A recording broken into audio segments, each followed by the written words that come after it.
शिवाय गुरवे नमः। शिवाय गुरवे नमः। शिवाय गुरवे नमः। शिवाय गुरवे नमः। शिवाय गुरवे नमः। కాబట్టి భండాసుర వధోద్యుక్త, ధోకి కూడా ఒత్తుంటుంది. వధోద్యుక్త, ఈ ద్యూకి ఉండదు మళ్ళీ. ఉద్యుక్త అని వధ చెయ్యడానికి ఉద్యుక్తురాలైన అమ్మ. శక్తి సేనా సమన్విత, ఆ శక్తులన్నిటితో కూడా ఆమె సిద్ధంగా ఉంది ఇంకా. మరి ప్రార్థన చేసింది అందుకోసమే కాబట్టి. కాబట్టి మీరు కూడా అంటే ఈ యొక్క స్తోత్రాన్ని పారాయణ చేసేటప్పుడు కూడా ఆ సంకల్పం చేసుకోవచ్చు. అమ్మ నాలో ఉన్న ఆ భండతనాన్ని, భండాసురులను రెండుగా చెప్పుకోవాలి. భండతనం కూడా ఉంది కదా, ఆ భండతనము ప్లస్ భండాసురులు, ఈ వీటిని నశింపచేయి తల్లి అని నమస్కరించుకోవడంలో పెద్ద దోషం ఏం లేదు. అసలు అదే మంచిది కూడా. ఎందుకంటే అవి నశిస్తే ఏవైతే లేవో అవి నశించాయి. కాబట్టి ఉన్నదేమవుతుంది? పరబ్రహ్మం అవుతుంది. అంటే అహం బ్రహ్మాస్మి, ప్రజ్ఞానం బ్రహ్మ, ఇవన్నీ ఉన్నాయి కదా, అది అయిపోతారు. సింపుల్ అండి. ఇంట్లో లేరు అంటే బయట ఎక్కడో ఉన్నట్టే కదా. బయట లేము అంటే మామూలుగా చూసుకుందాం, మళ్ళీ పక్కింట్లో వెళ్ళి అన్నాను. బయట లేరు అంటే ఇంట్లో ఉన్నారని కదా అర్థం. ఇవంతే మనకి కూడా రెండు. లోపల ఉన్నప్పుడు అద్వైతం ఏకమే, మీలో మీరు ఉన్నప్పుడు అద్వైతము బ్రహ్మాండం, ఉన్నది బ్రహ్మాండమే కాబట్టి. అదే బయట ఉంటే అనేకం, అంటే ఐడెంటిటీతో ఉన్నప్పుడు అలా.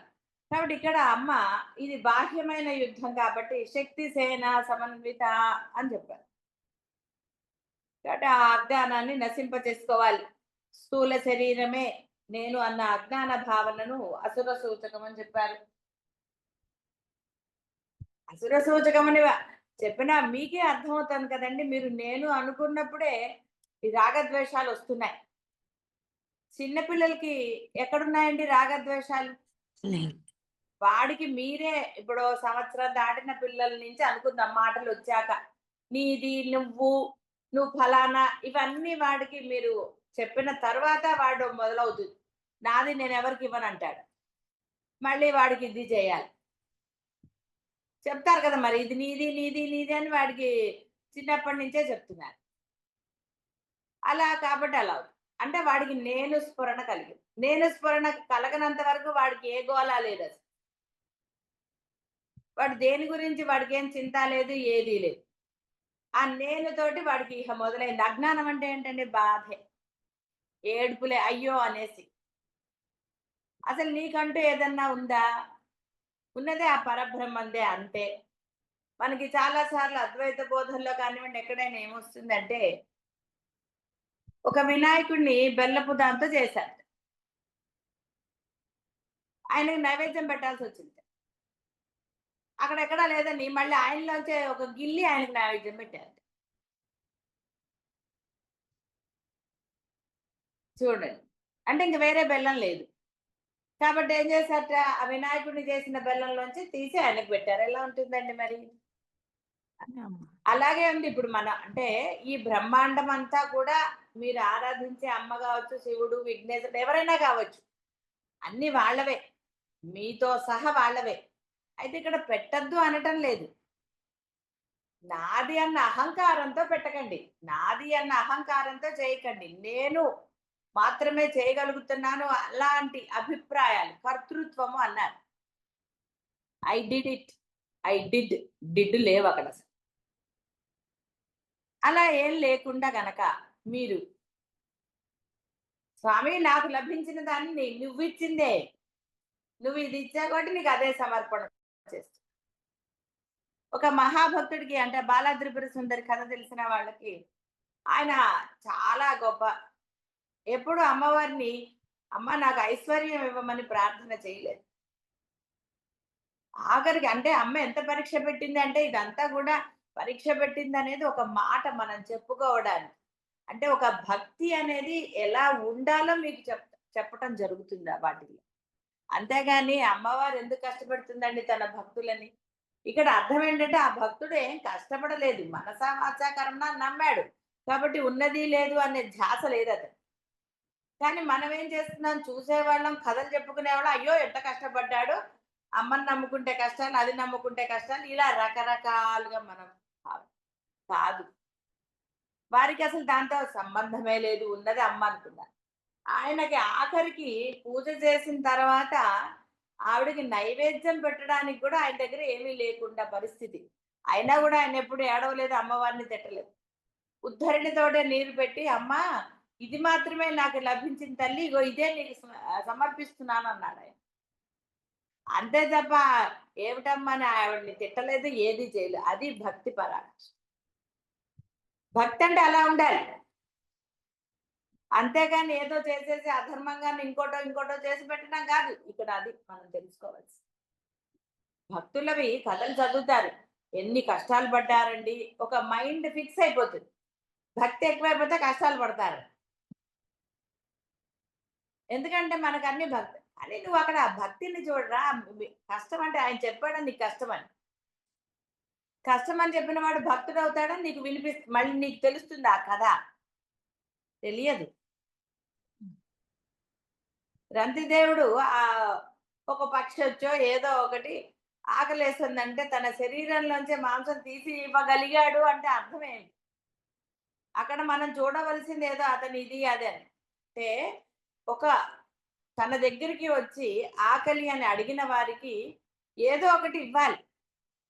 అంటే ఇచ్చే మనసును చూడాలి మనం. ఆ మనసు మనకు ఉన్నదా లేదా? కాబట్టి ఇక్కడ దేవతలందరూ ఆ నేనుని సమర్పించారు కాబట్టే ఆ బ్రహ్మం అనేవాడు, అంటే ఉన్నది బ్రహ్మమే, బ్రహ్మశక్తే. అది ఒక అమ్మగా రూపం దాల్చి వచ్చింది. ఆ బ్రహ్మమే చెప్పాడు, అమ్మని ప్రార్థించండి మీరందరూ అన్నాడు.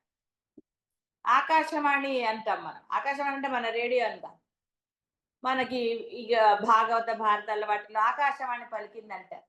ఆకాశవాణి పలకటం అంటే ఆ బ్రహ్మ యొక్క వాయిస్ వినపడింది అన్నారు. తప తప అని తపస్సులు చేయండి అందరూ అన్నారు. సరేనని అందరూ తపస్సు చేసి అప్పుడు ఆవిర్భావం ఆవిడ వచ్చింది. కానీ ఆవిడ ముందే కనపడలేదు వాళ్ళెవ్వరికి. ఆవిడ గొంతు వినపడి మీ అహంకారాలని, అంటే మీ యొక్క శక్తులని ఆ యజ్ఞకుండంలో సమర్పిస్తే తప్ప నేను రానంది. అందుకని అప్పుడు యజ్ఞకుండం ఎలాగా? అమ్మ ఆవిర్భవించడానికి యజ్ఞకుండం ఎలాగా? అప్పుడు శివుడు అన్నట్ట, ఏం పర్వాలేదు, ఆ యజ్ఞకుండం నేనే అవుతానన్నట్టు. అంటే అమ్మని భరించే శక్తి అయ్యకి మాత్రమే ఉంది అని చెప్పటం. అంటే బ్రహ్మమే, అమ్మైనా బ్రహ్మమే, అయ్యైనా బ్రహ్మమే, సందేహం ఏం లేదు. అందుకని అలా అన్నాడు. అందుకనే పంచబ్రహ్మాసన స్థిత, ఆ పంచబ్రహ్మలు ప్లస్ ఆ పైన పర్యంకం ఆయన. అంటే అంత ఉన్నతమైన, అంటే నీ భావం అలా ఉండాలి. నేను అంటే లోబడిపోలేదు, పరిమితి అయిపోలేదు. నేను రాజుని అన్నవాడికి, నేను బంటును అన్నవాడికి తేడా లేదండి. ది బాస్ కిను ది ప్యూన్ కి తేడా లేదు. కాబట్టి అక్కడ ఇక్కడ మనం అర్థం చేసుకోవాల్సింది ఏంటి? ఒరే నువ్వు పరిమితికి లోబడిన వాడివి కాదురా, అపరిమితుడివి. అంటే నీ భావన ఎలా ఉండాలి, నీ ప్రవర్తన ఎలా ఉండాలి. 100 ఉంటే సరే నువ్వు 10 ఉంచుకుని అవసరమైన వాడికి నువ్వు చెయ్యరా అన్నారు. అప్పుడు పరమాత్మ వాళ్ళే కానీ ఇస్తారండి, బ్యాంకులో దాచుకుంటారు కానీ. లేదు పో అంటారు. అమ్మో కాదు కదా. అర్థము, నిన్ను రోడ్డు మీద ఉండమని ఎవరు ఏం చెప్పలేదు, ఉన్న దాంట్లో అన్నారు. ఎక్కడ కూడా మిమ్మల్ని బియాండ్ అని ఎక్కడా చెప్పలేదు, ఏ ధర్మము చెప్పలేదు, ఏ శాస్త్రములోనూ చెప్పలేదు. కానీ అవతల వాడిది ప్రాణం పోతుంది. అలాంటప్పుడు నీ ప్రాణం నిలబడుతుంది. కొంత తిన్నావు లేదా కొంత, అప్పుడు అవతల వాడికి చేయము.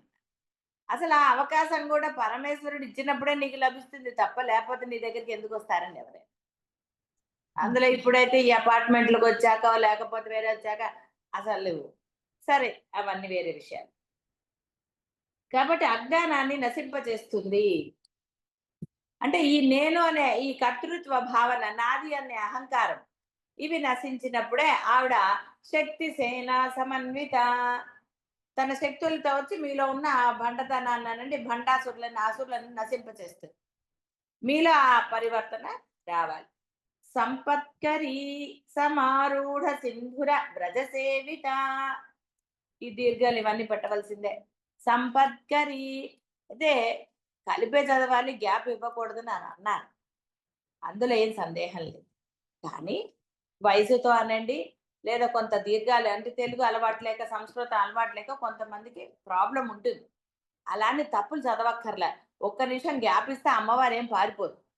ఆవిడకేం కోపం లేదు. కాబట్టి సంపత్కరీ సమారూఢ సింధూర ఇక్కడ దీర్ఘలేదు. సింధుర వ్రజ సేవిత. ఒక్క సెకండ్ గ్యాప్ తీసుకోవడంలో దోషం లేదు, బాగా గుర్తుపెట్టుకో. ఎక్కడ విడదీయకూడదో అక్కడ విడదీయకండి. ఇక్కడ విడదీసిన అర్థం మారలేదు. సింధుర అక్కడ వరకే పదం. వ్రజ సేవిత. కాబట్టి ఇవి బాగా జ్ఞాపకం పెట్టుకోండి. ఏ స్తోత్రాలు చదివినా ఆ విడదీయటం అనేది మీకు తెలిస్తే చాలు. చెప్పాను కదా, ఒక ఆయన ఉండేవారు, ఆయన పెద్ద ఆయన, ఇప్పుడు లేరనుకోండి. అయితే ఆయన పాపం ఒకసారి అడిగారు, రావటం అవన్నీ కష్టం కదా అమ్మా, నేను ఇలా చదువుతున్నాను స్తోత్రము విష్ణు సహస్రనామము, నాకు తప్పులు తెలియటం లేదమ్మా అన్నారు. పాప ఆయనకి వచ్చి విని సరి చేసుకునేంత పాప అప్పుడు మొదట్లో లేదు. ఒకటే చెప్పాను, మీ ఎందరికైనా అంతే, ఎవరికైనా అంతే. మీ మనస్సులో ఆ సంకల్పం ఉండాలి, నేను తప్పులు చదవకూడదు. మీరు ఏ స్తోత్రమైనా చదవండి, ఆ స్తోత్రం ఎవరికి సంబంధించిందో ఆ దైవాన్ని ప్రార్థన చేయండి. స్వామి నాకు తప్పులు తెలియటం లేదు, కావాలని తప్పులు చదివితే ఆయన మటుకేం చేస్తాడు. కాబట్టి నేను దోషాలు లేకుండా చదవాలని స్తోత్రం చేయాలని అనుకుంటున్నాను స్వామి, కాస్త దయచేసి నాకు మార్గం చూపించవయ్యా అనండి.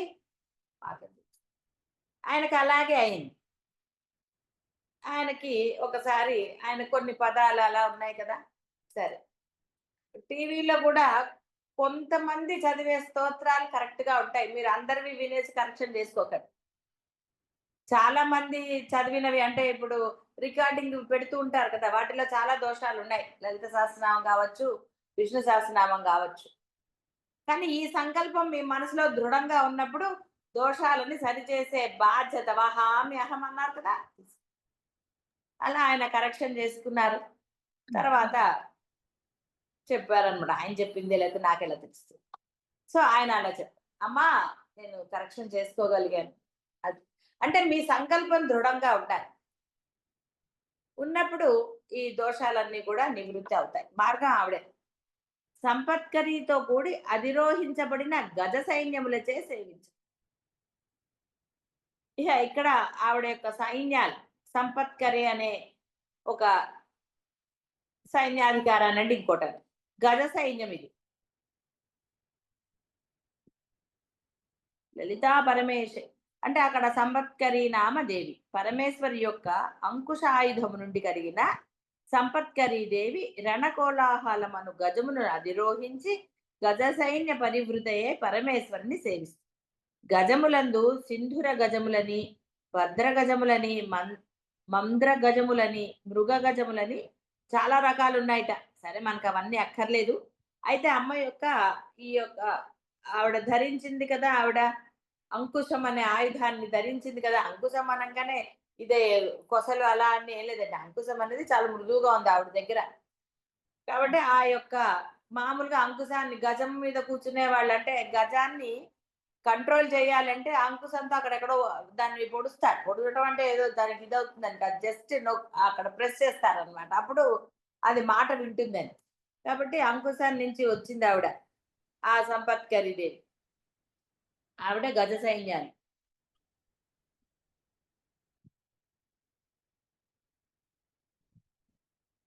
ఈ సంపత్కరి అనేది విద్యా విశేషానికి సంజ్ఞ.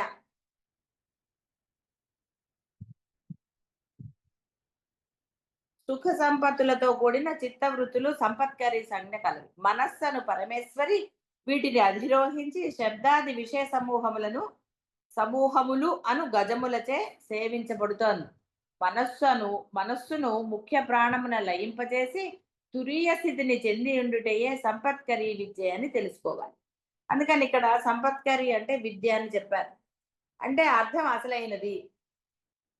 మన మనస్సుల్లో వాటిని కూడా గజముతో పోలుస్తారు. గుర్రాలంటారు, ఆ లోపలివి గజములు, అన్ని జంతువులతోటే పోలుస్తారు. మిమ్మల్ని మీతో పోలిస్తే ఏం బాగుంటుంది చెప్పండి? మళ్ళీ వేరే ఎక్కడ ఉంటుంది? అందుకని వాటితో పోలుస్తారు. అందుకే వినాయకుడికి కూడా ఏది పెట్టారంటే జ్ఞానానికి కరిముఖం. అంటే ఇక్కడ కొన్ని సంజ్ఞలు ఉంటాయి సంస్కృతంలో అనండి, దాని యొక్క వ్యాకరణం దాన్ని బట్టి. కాబట్టి ఇక్కడ ఈ యొక్క గజములు అంటే మీ మనస్సుని కంట్రోల్ చేసేది అనుకో. అయితే ఇక్కడ మనకి మంత్ర సంజ్ఞలు చాలా ఉన్నాయి. ఒక్క నామాన్ని పట్టుకుని జపం చేసినా కూడా అలా అని ఉంది. అయితే నన్ను అడిగితే మటుకు అంతే, నేను అలా ఒక నామాన్ని పట్టుకుని చేయమని చెప్పను. దానికి చాలా అంగన్యాసకరం ఈ రకరకాలు ఉంటాయండి. ఒకటి అమ్మని ప్రసన్నం చేసుకోవడానికి ఎందుకు కష్టపడటమండి? బాహ్యంలో అమ్మని ప్రసన్నం చేసుకోవాలంటే పెద్ద కష్టపడాలి. అబ్బే ఒక్క. అలాగే ఈ అమ్మని ప్రసన్నం చేసుకోవడానికి మీరు శ్రద్ధాభక్తులు కలిగి ఉంటే చాలు. అయితే మిగతా సమయం అంతా వృధా చేస్తారు కాబట్టి అమ్మ నామాన్ని ఒక నామాన్ని జపం చేసినా చాలు. స్తోత్రాన్ని చదివితే అమ్మ అయిపోతుంది. అంతేగాని ఈ నామాన్ని ఇది చేద్దాం, కొన్నాళ్ళు ఇది వస్తుంది, అది చేద్దాం. ఎందుకండి అన్ని ఇస్తే అమ్మ అన్ని ఇస్తానంటుంటే ఒక్కొక్కసారి ఇన్ని రోజులు ఇది ఎందుకంటే సమయాన్ని వృధా చేస్తారు. అత్యంత సులభురాలు శ్రద్ధాభక్తి కలిగిన వాళ్ళకి అరచేతిలో ఉసిరికాయ ఉంటే, పూర్వకాలం ఆయుర్వేదమే ఉండేది. అరచేతిలో ఉసిరికాయ అంటే నువ్వు రోజు ఉసిరికాయ తింటేనో ఏదో చేస్తే ఆరోగ్యం నీ చేతుల్లోనే ఉందిరా అని చెప్పదు.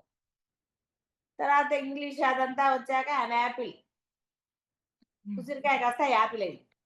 సరే, ఏది ఏమైనా వాటి గురించి చర్చ కాదు, ఒట్టిగా సరదాగా చెప్పాలి. కాబట్టి ఇక్కడ ఆ విధంగా అమ్మ స్తోత్రాన్ని నువ్వు శ్రద్ధాభక్తులతో చదవయ్యా. మధ్యలో మాట్లాడకుండా డిస్టర్బెన్స్ లేదు. అమ్మ ఉంది అని చదువు చాలు. ఉంది అన్నప్పుడు ఉంటుంది కదండి ఆవిడ. ఉందా అనే డౌట్ ఉన్నప్పుడే ఉండదు. ఉంది అని శ్రద్ధాభక్తులతో, గౌరవంతో, భయంతో చదవండి. స్తోత్రం చేయండి. చదవండి అంటే నా ఉద్దేశం స్తోత్ర పారాయణ చెయ్యండి చక్కగా. శుభ్రమైన వస్త్రాలు ధరించండి. శుచి శుభ్రత అన్నాం కదా. మీరు కూర్చునే ప్రదేశం దేవుడు గదిలోనే కూర్చోాలని రూల్ ఏమీ లేదండి. ఎక్కడైనా కూర్చోవచ్చు. కాకపోతే మీరు కూర్చునే ప్రదేశం సోఫాల్లో కూర్చోవచ్చు, కుర్చీల్లో కూర్చోవచ్చు, పలం. కానీ మీ ఎదురుగుండా ఉన్న దైవము మీకన్నా కొంత ఉన్నత దానిలో ఉండాలి. అంతేగాని అమ్మవారిని కింద కూర్చోబెట్టి మీరు ఆవిడ ఎదురుగుండా కుర్చీ వేసుకుని చదవకండి, చాలా దోషం. అమ్మ మీకన్నా గొప్పదని ప్రార్థన చేస్తూ ఆవిడ కింద పెడితే ఎలాగండి? అందుకని అక్కడ కూర్చోకండి, దేవుడి గదిలో బయట కూర్చోండి. అంటే చాలా మంది చేసేసేది ఏంటంటే ఇంకా మోకాళ్ళు వంగవు అని చెప్పేసి దేవుడి గదిలోనే ఆ పీఠం ఏమో కిందకు ఉంటుంది, మీరేమో. అంటే ఎలా ఉన్నదండి? మీ కాళ్ళు కదండి దేవతకి ఎదురుగుండా ఉంటున్నాయి. ఎంత దోషం ఆలోచించుకోండి. అంటే చాలా అంత గమనింపు లేని దోషాలు ఇవన్నీ. కానీ తెలుసు తప్పు కదా అది. కాబట్టి ఎట్టి పరిస్థితుల్లో మీరు కింద కూర్చోలేకపోతే దేవుడి గదిలో మటుకు ఎట్టి పరిస్థితుల్లో అమ్మ కన్నా ఉన్నతమైన దాంట్లో కూర్చోలేదు. హాయిగా హాల్లో టేబుల్ వేయండి, ఆవిడ ఎత్తుగా కూర్చోబెట్టండి, ఆ ఎదురుగుండా కూర్చేసుకోండి. అమ్మని ఎదురుగుండా పెట్టక్కర్లా. ఫోటో పెడితేనే మాకు ధ్యాస కుదురుతుంది అనుకుంటే ఆ ఫోటో పెట్టుకోండి, ఓ స్టూల్ మీద ఎక్కడో పెట్టుకోండి.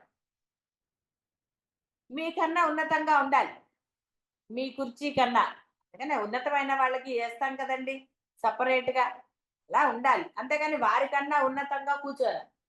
అందుకే గురువుల ఎదురుగుండా అయినా ఎక్కడైనా సరే, ఇప్పుడు మరి కలికాలము శరీరం సహకరించదు కాబట్టి మీరు కూడా కుర్చీల్లోనే కూర్చోవలసి వస్తుంది. అది దోషం ఏమీ లేదు. కానీ వారికన్నా ఉన్నతంగా కూర్చోవాలని కానీ ఇంకోటి కానీ వారి పక్కన ఇలాంటివన్నీ మనం చెయ్యాలి. ఎంతవరకు అంతవరకు. కాబట్టి ఎట్టి పరిస్థితిలో కూడా అలాంటి దోషాలు చేయకండి. దేవుడు గదిలోనే కూర్చోవాలని ఎప్పుడు అనకండి. నిజంగా మీకు దేవుడి గదిలోనే మిగతా పూజలన్నీ చేసుకోవాలి అంటే పైకి పెట్టించుకోండి. పైకి ఇంకొక ర్యాక్ పెట్టించుకోండి. అక్కడ పెట్టుకోండి దేవతా విగ్రహాలని. కూర్చొని మీరు షోడశ పూజ చేస్తారో, ఏం చేస్తారో చేసుకోండి.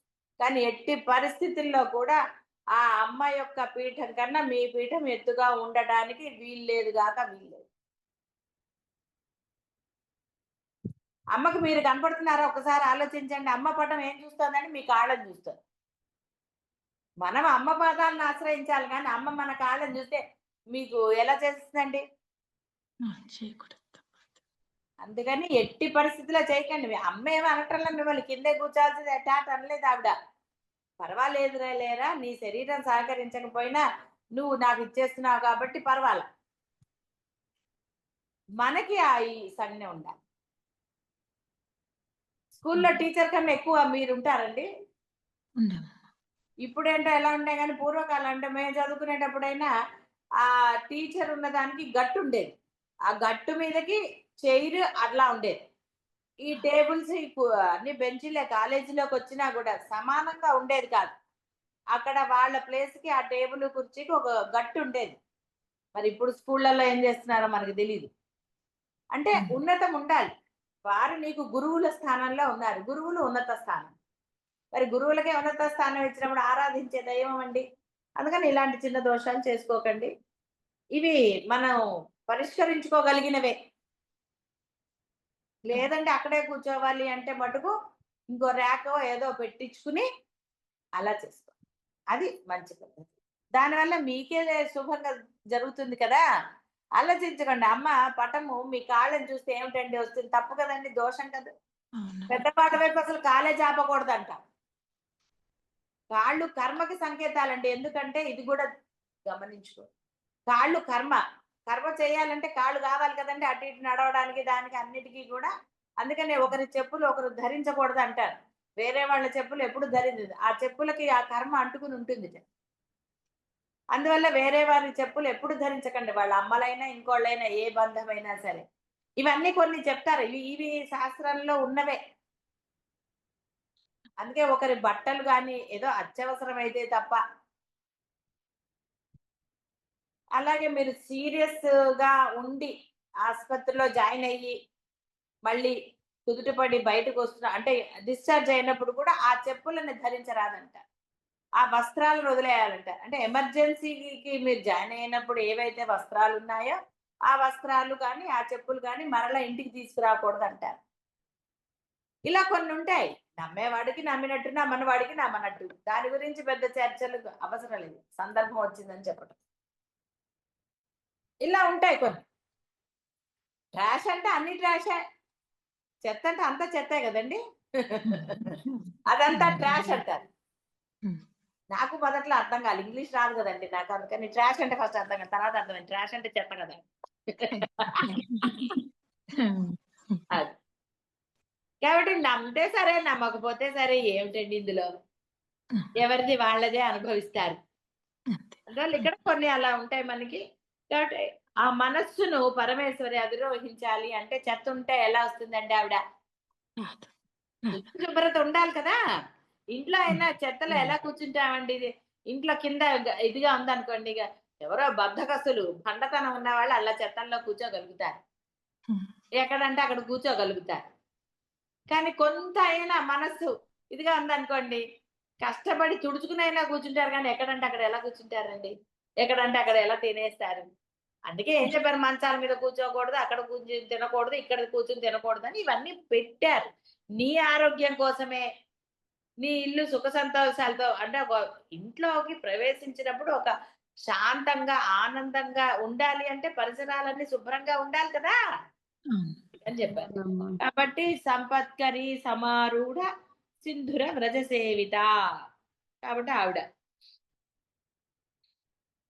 అశ్వారూఢాదిష్టి త అంటే ఇక్కడ తాకి దీర్ఘం వస్తుంది కాబట్టి ఇక్కడ మీరు అశ్వారూఢాధిష్ఠిత అని అశ్వకోటి కోటి భిరావృత అనొచ్చు.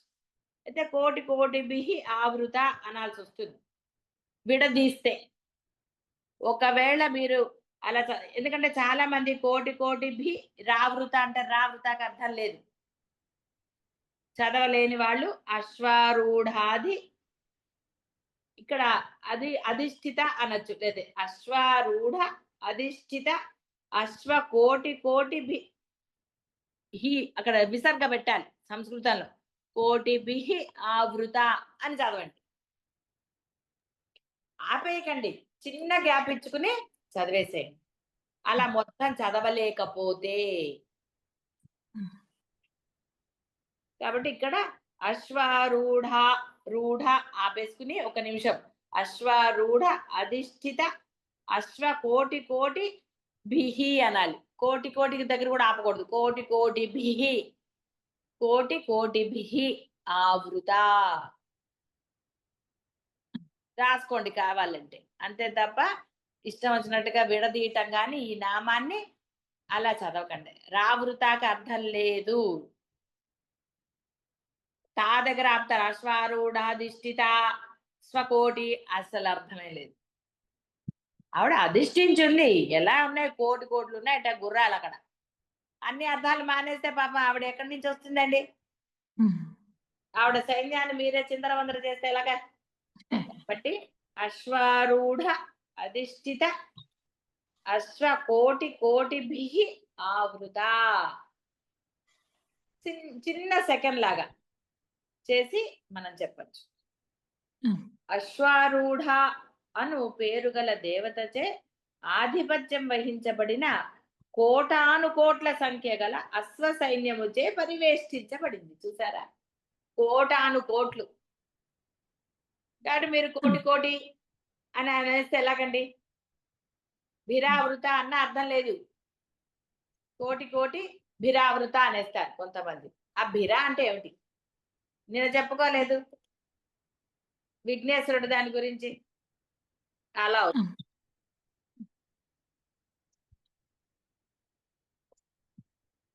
పాషాయుధ సముద్భవ. ఈ అశ్వారూఢ దేవత పరమేశ్వరు యొక్క పాషాయుధం నుండి కలిగినది. ఈ దేవత అపరాజిత అను అశ్వరత్నమును అధిరోహించి, అంటే వాళ్ళు అధిరోహించిన దాని గురించి పేరు చెప్తున్నారు అనమాట. గుర్రాలకు పేర్లు పెట్టుకోరండి. కోటాను కోట్ల అశ్వ సైన్యములతో పరమేశ్వరి పరివేష్టించి ఉంది. ఈ అశ్వములు వాయువేగము కన్నా వేగంగా ఉంటాయి. మరి అమ్మవారి ఎలా ఉంటాయండి? మీ మనస్సుని దాంతో కదండి పోలుస్తారు. మనస్సునే. అశ్వపూర్వం రథమధ్యం అని మనకి శ్రీ సూక్తంలో వస్తుంది. అనుటచే పరమేశ్వరి తనకు ముందు నడుచు అశ్వ సైన్యము కలదు. అశ్వ సైన్యములకు అధినాయకురాలగుట ఈ సైన్యాది దేవత అశ్వారూఢాది అని నామం, అన్వర్థనామం. ఇంద్రియములకు అశ్వములు అని సంజ్ఞ కలదు. ఇంద్రియాలు మీ కళ్ళు కానివ్వండి, మనస్సు, ఎన్నండి చెవులు, ఇవన్నీ కూడా ఈ మనస్సు దేవత ఈ ఇంద్రియముల ద్వారా పలు వృత్తులను అనుభవిస్తూ ఉంటుంది. కాబట్టి ఇక్కడ రాజుగారు ఎప్పుడు కూడా చూడండి, ముందు వెనకాల అన్ని సైన్యాన్ని రక్షించాలి కదా. రాజుగారు ముందర ఉండరు, పిరికి వాళ్ళని కాదు. మరి ఇంకా సైన్యాలు ఎందుకండి? ముందే రాజుపోతే సరెండర్నెస్ అయిపోతుంది కదా. అందువల్ల రాజుగారు ఎక్కడో మధ్యలో ఎక్కడో ఉంటారు. ఆయన చుట్టూ ఈ యొక్క పరివారం అంటే సైన్యం ఉంటుంది అని అర్థం. ఇంద్రియాశ్వములను అధిరోహించి మనస్సును దేవత ఈ ఇంద్రియముల ద్వారా పలు వృత్తులను అనుభవిస్తుంది. ఇంద్రియములు అను అశ్వములను అధిష్ఠించిన మనస్సును దేవత ఆత్మాఖ్య గల పరమేశ్వరుని పరివేష్టించి ఉన్నదని తెలుసుకోవాలి. కోటాను కోట్ల అనుటలో ఇంద్రియ ద్వారమగు మనస్సు పోవు అనంత పోకడలు తెలియాలి. ఎన్నండి అసలు? కోటాను కోట్ల ఎన్నున్నాయండి? తీస్తే తవినా కొద్ది రావండి మీలోంచి. మీ అభిప్రాయాలని నేను కేవలం ఓన్లీ ఫ్లాష్ బ్యాక్లు అనట్లా. ఇప్పుడు మీరు ఒక మాట చెప్పండి అనండి, ఒక సెకండ్ లో ఎన్ని చెప్తారండి? అదా ఇదా అసలు ఎన్ని? ఒక దాంతో ఆపుతారా? రెండో దాంతో ఆపుతారా? చాయిస్ ఇస్తే ఎన్ని చెప్తారండి? కోటాను కోట్లు. కాబట్టి కోటాను కోట్ల అనుటలో ఇంద్రియ ద్వారమగు మనస్సు పోవు అనంత పోకడలు. మీ మనసు గురించి ఎవరండి సాక్షులు? మీకు మీరే సాక్షి అయితే వేరే చెప్పాలా? ఏమండి అలా కాదండి నా మనస్సులో అని అంటారా? ఆన్ స్పాట్ డెసిషన్ ఎప్పుడండి? తప్పదురా అన్నప్పుడు చేస్తారు. అదే చాయిస్ ఇస్తే అబ్బబ్బబ్బబ్బా! అమ్మా!